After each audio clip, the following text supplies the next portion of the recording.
Hey everyone, it's Jody here, and I'm coming back at you.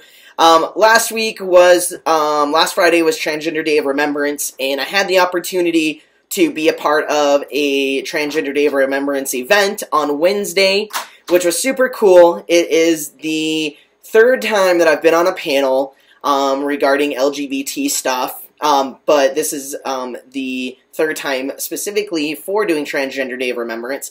And then this is my second year doing a Trans 101 before we do a panel discussion. And it was phenomenal, had a great time. Everyone that was involved was really awesome. The club that put it on was Saga at the university I go to. And I helped them organize it, which was really, really a big pain in my ass. Because the president of the club, I love him to death, but he was stressing me out. All craziness. But we got it taken care of, it's all good. And so the one-on-one was really good. I asked one of the trans women that were going to be there if she wanted to do the 101 with me, because I felt that it would be more authentic coming from her rather than me standing up there talking about trans women when I'm not a trans woman. I don't really know exactly what trans women go through. Yeah, I can read about it, but having that little bit of knowledge and being able to give examples of what kind of they've gone through or what trans women can go through, especially in Idaho where I live, was really good to have. And the best thing about it is that she ended up not being able to do a PowerPoint, but we used mine and we kind of modified it a little bit, and she just we just were jiving and we were bouncing stuff off of each other, doing the presentation. It was a really good time, because I wasn't sure what the heck was going to happen during this presentation. So we meshed really well, and that was awesome. And then we did a panel discussion, and myself was on there. May, which was the trans woman that did the 101 with me, was on the panel. And then a mother with a transgender child was there. And then her daughter actually was there to talk about her being trans. And transitioning from middle school, and now she's currently in high school. I think she's a junior in high school, and so that was really cool hearing some things that she had to say.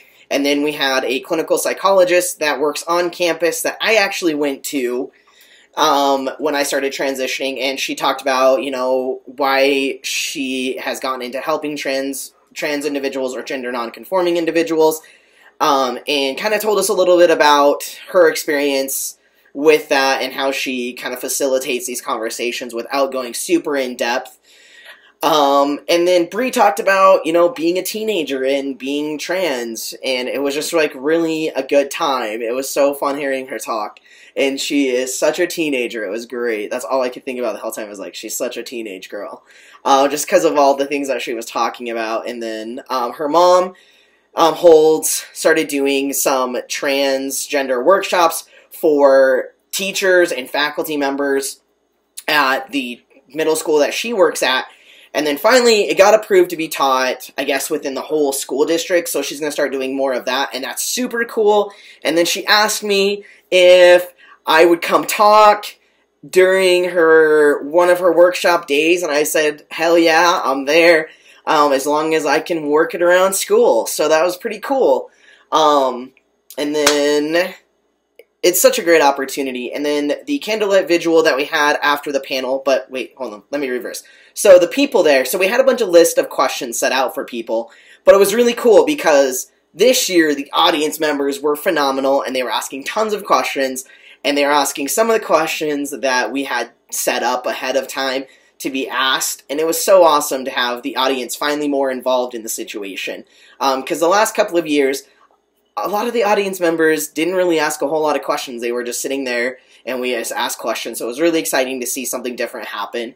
And then the candlelight vigil, we did a little bit different. The president of Saga, who's also my good friend, he printed off some names of some trans individuals that unfortunately had been murdered, and he passed out the names, and then we read them off.